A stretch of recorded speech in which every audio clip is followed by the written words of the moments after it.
August 7 On August 1769, in the small island of Corsica, Wait, 1769 is pretty recent. Napoleon Bonaparte was born. His family were members of the Corsican nobility, but their family was Wait, he's not even French. Is what country? Corsica, huh? Wait, is Corsica under France? We don't know, Bonaparte man. was born. His family were members of the Corsican nobility, but their family was not wealthy. Napoleon attended Okay, school in the mainland of France. In 1785, he later went on to okay, he is indeed French. graduate Okay, from a French military academy. He joined the French army, eventually rising to the rank of second lieutenant. In 1789, the French Revolution had begun, and within a period okay.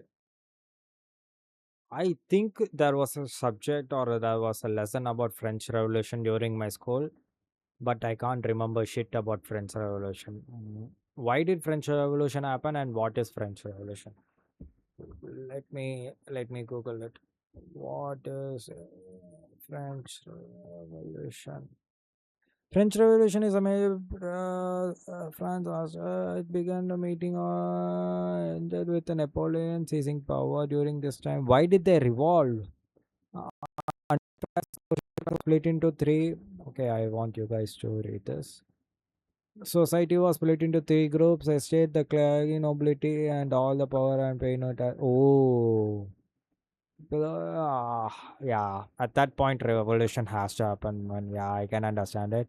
France was deeply indebted by spending too much money on wars and including helping American Revolution. Wow. Writers and thinkers of enlightenment share our freedom, democracy. Yeah, I can see evolution now. Okay. I just learned about French Revolution within like 3 seconds. That's wonderful. of 3 years, the revolutionaries had overthrown the monarchs. France was declared a French republic. Early in the revolution, Napoleon was on leave from the army and back home in Corsica. It was there that he joined a pro-democracy group called the Jacobins. In So 1793, Napoleon not ended. He took part in the ending of revolution, huh? Napoleon and his family Wait, if he's a noble, then how did he take part in the ending of revolution? Like, wasn't he supposed to fight against the? I mean, if he was to fight against the people, that would be a losing battle, I guess. were forced to flee Corsica after having a political fallout with the governor. He returned to the mainland of France and returned to the French military. Political fallout. In 1793, Napoleon and his family were forced to flee Corsica after having a Yeah. Okay, now that makes sense. Maybe I should shut the fuck up and let him speak so that I can listen to what he is saying. This makes a lot of sense. Let me increase the volume for you guys so that you guys can listen to him actually talk about Napoleon instead of me. political fallout with the governor. He returned to the mainland of France and returned to the French military. During this period of time, Napoleon befriended a man named Augustin Robespierre, the brother of the infamous Maximilien Robespierre. Maximilien Robespierre was a Jacobin who was instrumental in the Reign of Terror. This was a The period name the name Augustus or Augustine is just too much in history, man. Like Rome also had an Augustus. Rome had two Augustus. of 2 years in France, where members of the bourgeoisie, and really anyone who was suspected of being an enemy of the revolution, was getting executed. Wow. During this time, Napoleon rose to the rank of brigadier general. In 1794, Maximilien Robespierre and his brother Augustin were both guillotined. Napoleon was Oof. put on house arrest due to past connections with the brothers.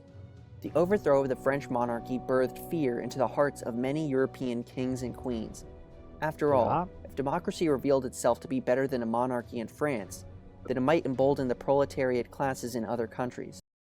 That's Pog. Not gonna lie, that's pretty good. That's actually good. Wow. Humans. This led France to engage in military conflicts with many other of these European countries. In 1796, Napoleon, with far fewer forces, defeated one of France's greatest rivals, Austria. Within a year, Wait, wait. He was in house arrest. So how did he go to war? Wait, there is a lot of thing missing.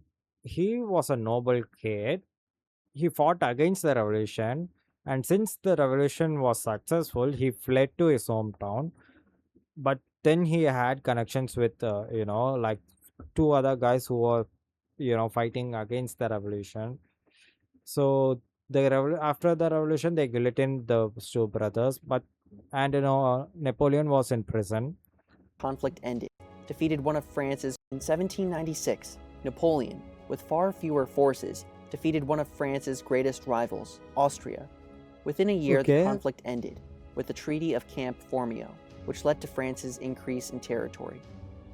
Since 1795, France had been ruled by a five-person council called the Directory. After Napoleon defeated the Austrians in 17, Okay, I have seen a lot about this, right? Rome also had a sectors of, like, Rome also at one point had two people ruling at the same time. And I think democracy, their type of, I don't know what other country had it, but another country also had multiple people at the council at the same time. I know Game of Thrones had it, but Game of Thrones still used a king. But Rome had two people ruling at the same time. I can remember that shit. Who else? I'm forgetting a certain country that also had multiple people on the council. So the fact that France also had multiple people on the council, just like, why isn't a lot of people using this format? Like, five people from five different areas are working towards the same nation. Why isn't like India using this? What is the difference between this democracy and a council democracy? Like, okay, there 97, needs to the be some Directory shit, gave him man. the offer to invade England.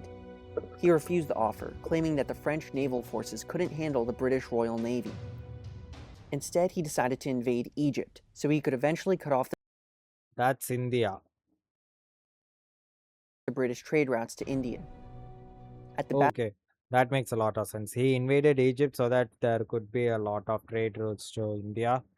Bruh, when the Europeans were doing trade with India, India was pretty good, man. But then couple of people started to colonize India, and shit went south, man.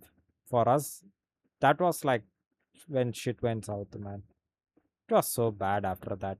Like, as long as they were trading with us, okay, we were understanding. Rome was trading a lot since like 300 BC. I think Rome was actually like one of the first countries, or like one of the first empires to start trade with India. People from Kerala and Tamil Nadu traded a lot with Rome. There is literature about it, there is poems about it. So when people were just using India as a trade port, like, we were successful, they were also successful. The moment they started to like colonize us, it's like, that's when shit went south, man. I don't appreciate that shit. A lot of dark shit happened during those time. And another fun fact, if you guys don't know, India is the reason why a lot of you guys have pepper. Yes, India was the first country, or in pepper, or can't say first country. Pepper was like originated from the Malabar coast, which is like my hometown, Kerala. So yeah, pepper was from the Malabar coast, and Rome actually went bankrupt buying so many peppers. Rome got addicted to peppers that they went bankrupt, and the Roman king ministers advised the Roman kings to stop buying pepper from India because they couldn't have any more money. It was a pretty good time. I wish people are still doing a trade with India, man. But India is just so poor at this point. Battle of the Pyramids in July 1798, Napoleon's forces defeated the Egyptian forces, also known as India had a strong naval. India had a strong naval. Okay, Chola Kingdom was one of the strongest naval army that we had. Cheran also had a lot of strong naval army, and the only reason why India lost to the Britishers was not because of naval war, but because of inland war. Like, we were divided and conquered. That is a huge topic about this chapter. Divide and conquer was one of the tactics that was used by British to conquer India. We didn't lose at like naval war or like land war. We were losing because we were having a lot of civil wars at the time, and that kind of favored Britishers. the Mamluks. Unfortunately for him, the French fleet was burned by the British Royal Navy at the Battle of the Nile in August 1798, and as a result of this, Napoleon's army was stranded. In early 1799, Napoleon decided to invade modern-day Syria, which at the time was owned by the Ottoman Empire. It ended with the failed siege Wait, of Acre, wait. So when Napoleon was around, kingdoms were still established, huh? I thought a lot of most of the king. Okay, I thought kingdoms vanished around like what 1500, 15th century, 16th century. So the fact that kingdoms were still there at like 1700 is like crazy, man. I don't know why. Since I've been learning a lot about Rome, and Rome hearted like the one of the earliest democracy. Rome had a phase where they were democratic. Is it Rome or is it Greeks? I think it was both the countries, right? Since they both have like democratic period, and I was like, maybe most European countries were democratic, but I guess yeah, kings existed, and shit went south, I guess. which is Okay, okay, I located can in understand it. modern-day Israel. Now, at this point, Napoleon was in a sticky situation, but he noticed that back home in France, there was political instability. He made the daring decision to abandon his army in Egypt and to return to France. The Directory had grown unpopular, and in Okay, 1799, Napoleon so far only defeated Austria. He lost to Syria. He lost to UK. I'm keeping track on it. Napoleon, along with others, staged a coup, which became known as the Coup of 18 Brumaire. The five-member Directory was replaced with a three-member consulate. A consul is something like a president, so basically they had three presidents. Napoleon, however, became the first consul, meaning that it was at this point that Napoleon was the most powerful political figure in all of France. In June of 1800, Napoleon once again defeated the Austrians at the Battle of Marengo.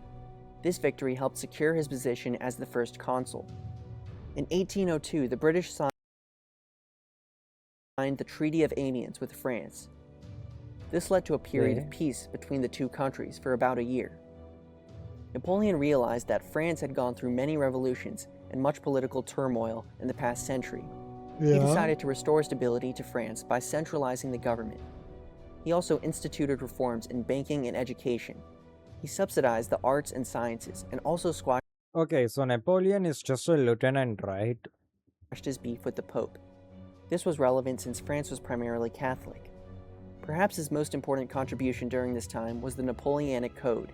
The Napoleonic Code was a set of laws that clearly laid out what was legal and illegal with regards to property, individual rights, Okay, okay. colonial affairs, and family. In 1802, he made a major move to consolidate his power. A constitutional amendment was passed that made Napoleon first consul for life. Wait. So he became like a prime minister or like president because he can't be a king, right? Because democracy Fast exists at forward this 2 point. years later, and Napoleon crowned himself Emperor of France. Fuck me, I guess. There was a revolution to overthrow the monarchy, and people became democratic, and there were five council. Napoleon just did a lot of bullshit, and he crowned himself as the king of France. Wow. The period of time between 1803 to 1815 is marked by the Napoleonic Wars. You can probably guess why it's called that. In 1803, mainly in order to raise money for future wars, Napoleon famously sold his French territory in North America to US President Thomas Jefferson for a grand total of $15 million in what's now known as the Louisiana Purchase. In October Not gonna lie, okay, this might upset a lot of people. Napoleon was spoken like a warrior, like, I mean, he is a warrior, he is a soldier, he is good at what he is doing. But I thought Napoleon was uh, like a, how do I say it, like a mythological fantasy character. I know he is real, but he was spoken like this great, wonderful human being.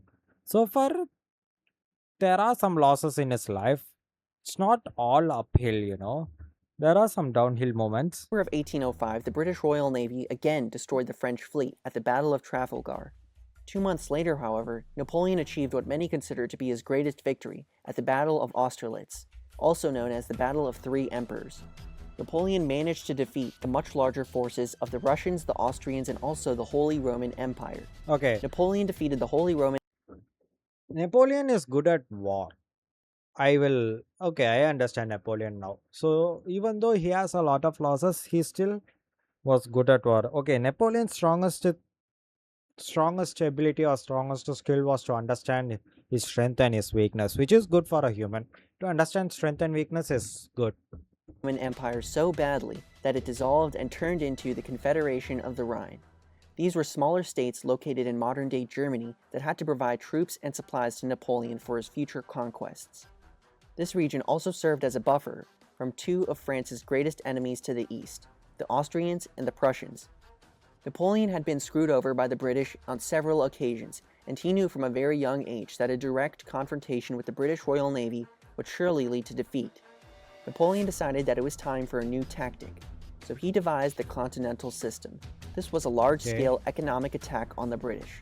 Basically, allies of France, and even those that were neutral in the British-French conflict, were not to trade with the British. In 1807, Napoleon dealt a severe blow to the Russians at Friedland, Prussia. It was so bad that the Russian monarch Alexander I was forced to sign a peace agreement called the Treaty of Tilsit. Okay, In 18 respect to Napoleon. I understand he has some losses, but his winnings are so good. He won against Austria, he won against Russia, he lost to British Navy, but still won and damaged the trading route, and he he won against like the Roman kings and the two other kingdoms. Okay, 1809, Napoleon defeated the Austrians again at the Battle of Wagram. Once again, he increased the size of the French Empire. yeah, Now let's discuss the downfall of Napoleon. In case you forgot, Napoleon instituted the Continental System in order to put economic pressure on the British. The yep. Continental System forbid French allies and even neutrals from trading with the British. In 1810, the Russians pulled out of the Continental System. This enraged Napoleon, and in the summer of 1812, he decided to invade Russia. Many believe this decision was the beginning of the end for the emperor. I mean, obviously, like, look at this map, okay? When you guys see this map, France is here and Russia is over here. When he's trying to invade Russia, he still has to like go over Poland, Austria, and Persia, Denmark, and whatever this country is. Like, okay, that's Italy. Okay, whatever this section is. Like, from France, he needs to go to Russia in order to invade this portion. Russia could simply ask any of this kingdom to help them and aid them, and Russia can still win. Like, Russia has its own army plus Austria, since Austria could have been defeated alone, but if they were to join hands with Russia, they could easily win. And we have to include the possibilities of Poland and Persia joining. I mean, I don't know if Poland and Russia are, good, but still, just because France is over here and Russia is over here, that's a System. bad This matchup. enraged Napoleon, and in the summer of 1812, he decided to invade Russia. Many believe this decision was the beginning of the end for the emperor. Every time the French got to a city, it was already evacuated. Not only Okay. that, but they would set fires across This was one of the things that Russians were good at, huh? I think I don't know if it was World War One or World War Two. I have read the same shit that Russians pulled, just like this. I remember that whenever Poland was okay, whenever I don't know if it whenever Poland or Germany, fuck, my brain is fucked up. Whenever someone was trying to invade Russia, it's either the snow protected them or they would set fire to their border countries so that nobody could invade it. Okay, invading Russia at winter is like suicide plan, and invading Russia at summer is basically Russia will set fire to their own borders, and nobody can invade it. the I have cities to read burn the somewhere this. I don't know if it's World War One or World War Two. resources. It was already evacuated. Not only that, but they would set fires across the cities to burn the resources within that city. This tactic Yeah, is known as a scorched earth policy. yeah, The French were forced to dive deeper and deeper into the harsh, cold Russian lands, but yep, they were not prepared for such a long campaign. yep. In September Wait, of 1812, wait. the French Did I learn about the Napoleon War in my school?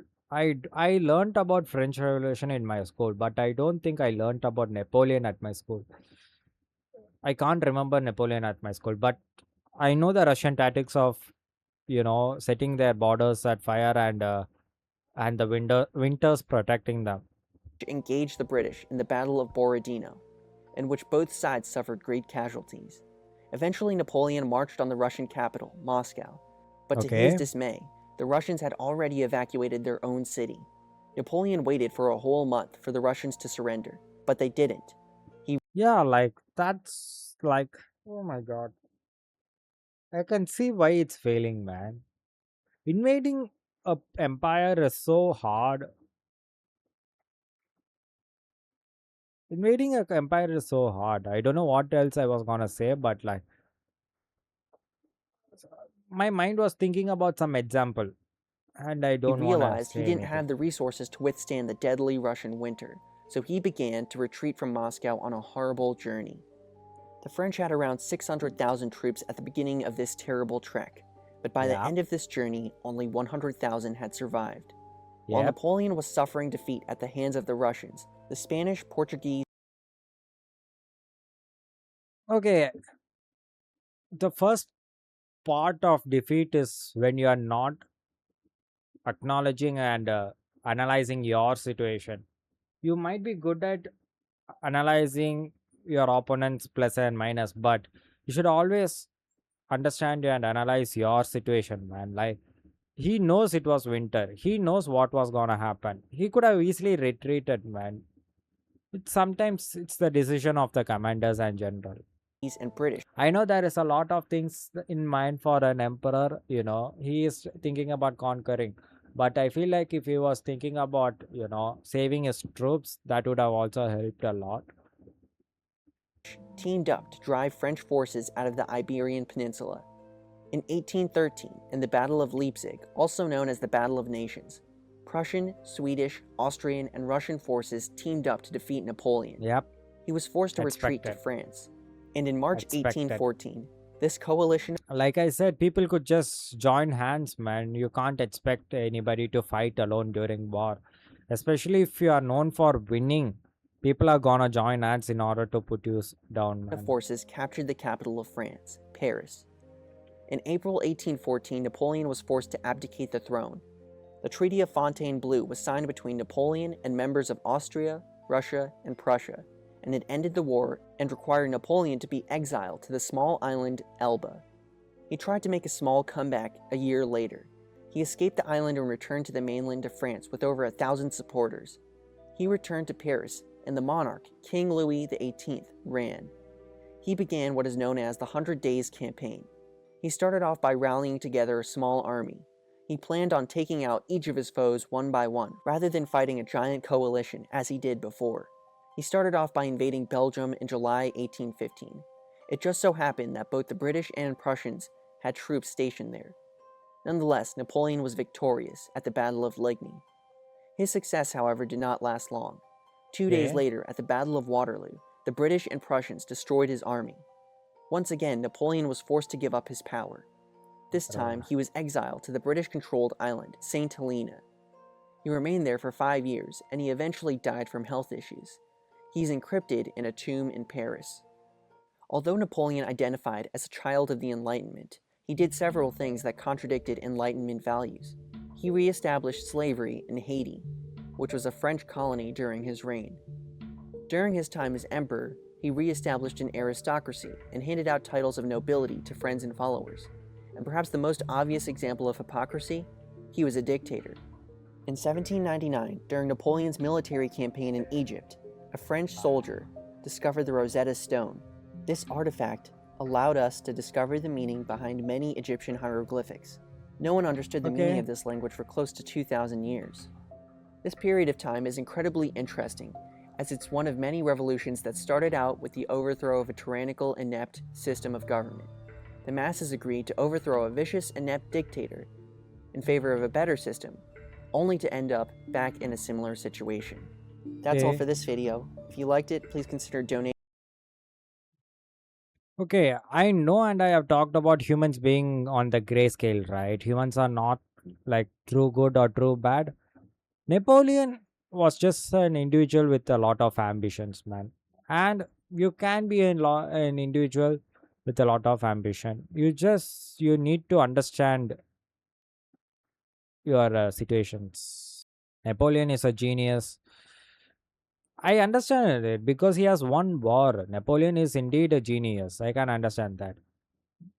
But s- it's like sometimes you have to be happy with what you have. Oh, this could get psychological, philosophical. Sometimes you need to be happy with what you have, but sometimes going for more can reward you with more. But it could be the downfall of you as well. There is a lot of things that you guys need to understand. It's not just one thing. There's a lot of things that you guys need to understand. So being ambitious is one thing. Being greedy could be also called as ambitious, because what are ambitions, me wanting to get rich could be called ambitious by certain people, could be called greedy by certain people. So his dreams and his thoughts are like, has both good and bad to it, and that's what makes humans humans.